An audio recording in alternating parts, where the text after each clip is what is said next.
Buti na lang umulan. Maliligo ako at yayayain ko na rin si Burnok at Ngongo.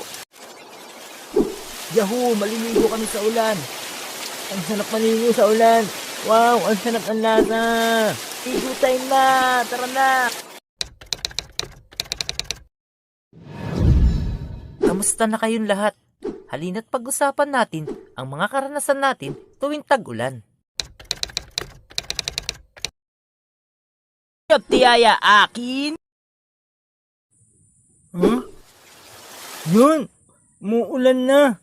Maniligo ako sa ulan. Ako din! Huwag niyong unahan ng ulan. Baka hindi matuloy ang ulan. Umuulan na! Ayun, pag umuulan nga ay magpapaalam ka sa nanay mo para maligo. Nay, maliligo ako sa ulan ha. Hindi pwede. Masaklap nga ay hindi ka pinayagan maligo sa ulan. Bakit ganito na lang lagi? Yung mga kaibigan ko sa labas ay naliligo sa ulan. Ako lang ang hindi. Ang saya-saya nila maligo sa ulan. Yahoo! Ang saya! Doon tayo sa may kanal! Sobrang naiingit na ako. Ha?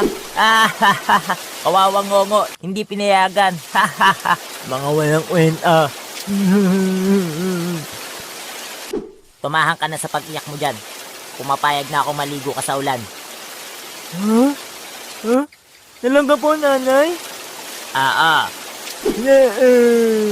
Yung pinayagan ka na nga ng nanay mong maligo sa ulan, pero sobrang hina na.